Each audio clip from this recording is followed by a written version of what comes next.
Hey folks, how's it going? Hope you're all doing really good today. We're going to take a look at this Fender Blues Junior. This belongs to a customer. The output transformer started smoking and got really hot.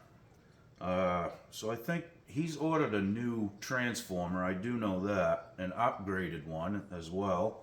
But now what we need to do is get the circuit board out, and I can read the values of these caps, but the writing on this one here is underneath. Now I've drained the caps too, so that's why I just touched them, but never stick your hands in there without draining them. I'll show you how to do that here in a minute too. So the first thing I think we're going to do is take the tubes out, and then we'll unbolt the chassis and get that pulled out. I've marked the reverb tank here where you have a red, one's a red plug-in and I think the other one's black maybe. I can't really see in there, but I can see the red one, so I marked it. So when I put it back together, I'll know, and I can just wipe the writing off after if that's what it comes to. Okay, so let's get the tubes out of it first. And one more thing I want to show you right before we get going here. I want to show you where to find the date on this amp. Okay, because there's a lot of different versions of a Blues Junior.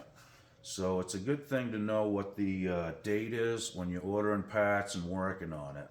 So let's get right in and I'll show you. Okay guys, so we're looking right at the circuit board.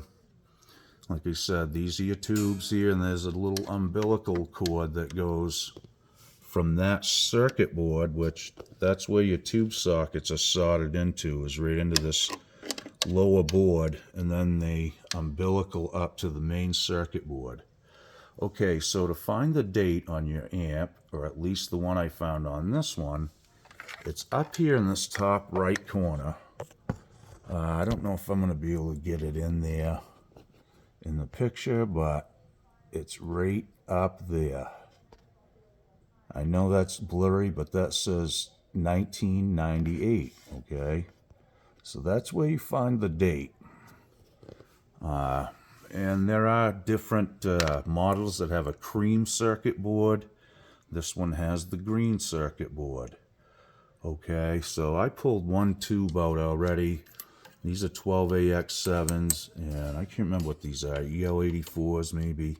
They're groove tubes, but we're going to remove those anyway and get them put away so they don't get broken. Okay, here we go. Okay, so let's pull the preamp tubes out. And again, these are groove tubes. And I think they are marked on the side here. Maybe right there.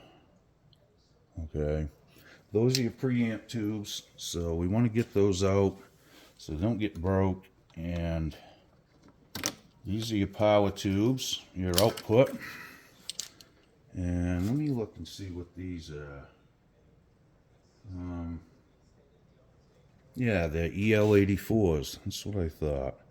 Anyway, they all look pretty good. We'll test them. I have a tube tester and stuff, so we'll make sure they're all good. They do look good, though, as far as, the color and everything. They look pretty good, pretty new, actually. There is a little getter flash. You see this stuff here that's discolored. That's just, they call it getter flash, and it's the last kind of step when they seal off the tube, and it's not a big deal. Okay, so let's take the screws. There's a screw on each side, and you have two on the top. Now, the nice thing is the power cord is linked to the chassis. We're going to unplug the reverb tank right now before I forget. And there's a little thing that holds your wire in there. We got to get that. Yeah, it's got a screw in it, so I'll pull that out. It's got a little clip with a screw inside here that holds these wires in place, so we'll have to take that out too. And I'm pretty sure the rest of it other than unhooking the speaker leads, which is actually a 1/4-inch plug, which I'm going to unplug right now.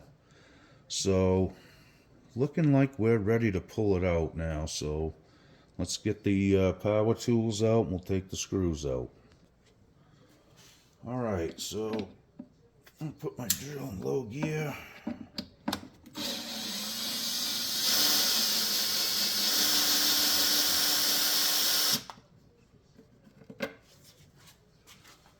Okay. You know, when you do this stuff, start a little tray or a can and put all your parts right in there. And leave them laying around on the bench, and pretty soon they're not there anymore.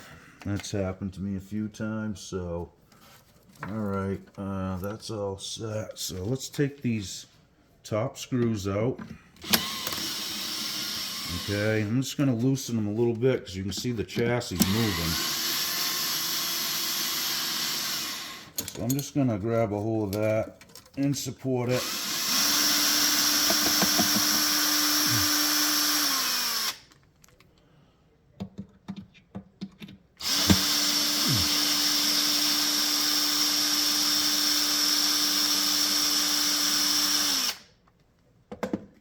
Okay.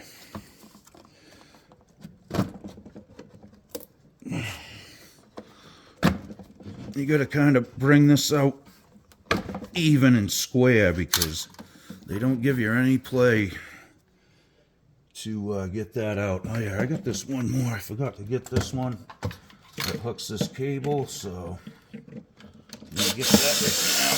There we go. All right, we're out. Okay. Get her up on the bench here. And I gotta pick up that screw that goes in there. And I'm just gonna spin that back in that hole with my fingers so we don't lose it.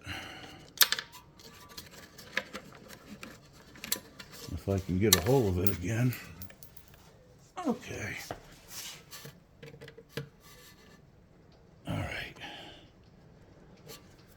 Alright, let's look on the bench and see what we got going here.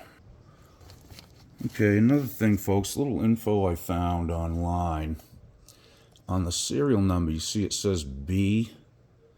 That's supposed to be the month it was made. So A, it starts in A with January and so forth.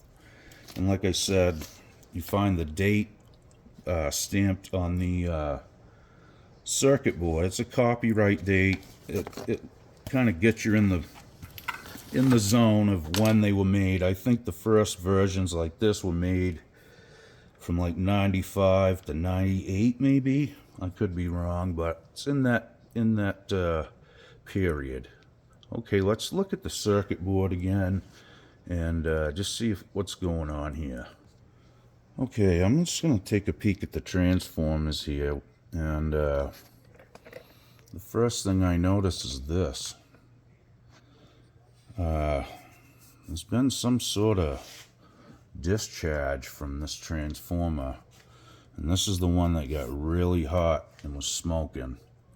Okay, so we'll have to investigate that a little bit more. You can tell it's definitely been warm there, I guess, but I don't know what the leakage is. Alright, let's look a little deeper. Just a quick note, there is some writing on the transformer too here. Not really sure what all the numbers mean. I guess it's probably just part numbers, I'm sure. I just wanted to point that out. There is some numbers on this transformer as well. Okay, folks, so this is what I'm really after. I want to know what the value and how many microfarads this cap is. These ones I can read. This one's soldered in a way that's orientated so you can't see the numbers. I can see the voltage and I can see the direction of ground. These are electrolytic capacitors, so you know they have to go a certain way, and it'll tell you which end's ground and which isn't. regular, like these kind of smaller capacitors, a lot of these, it doesn't matter, they'll work in either direction. So what I'm saying, yeah, is I got to get at this somehow, and I'm gonna have to take the circuit board out and unhook a bunch of pots, you know, take all the knobs off the front, because everything's hooked to the circuit board. What you see here are potentiometers, okay?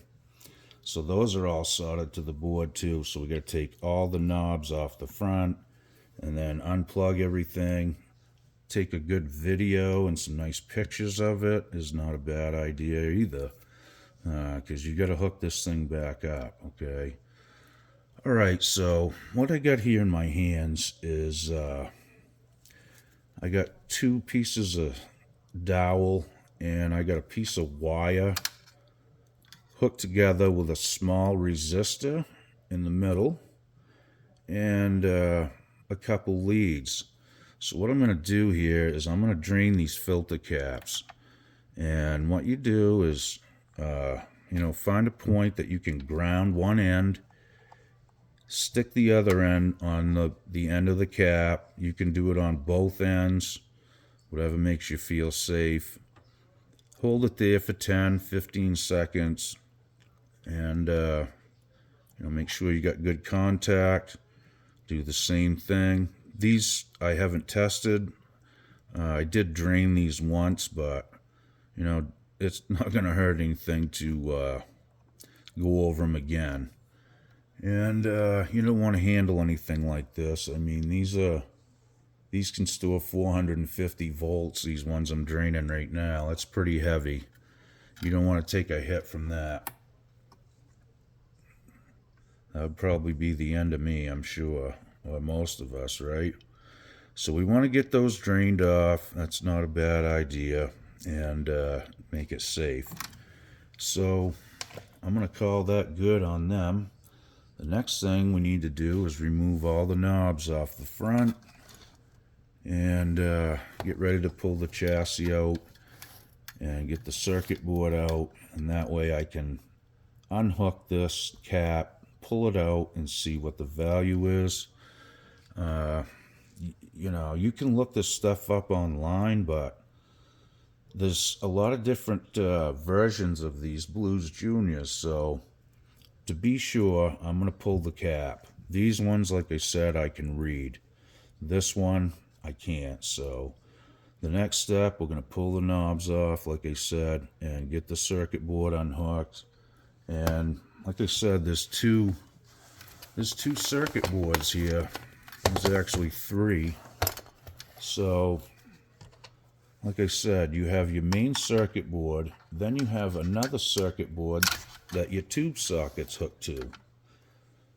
And these are known for having cold solder joints. I have read some stuff about that, so we're going to look them over too.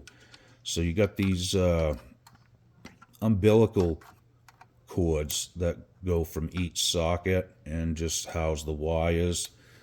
I guess it's just to separate the boards. I'm not really sure why. Maybe heat. Maybe it was just an easy way to do it.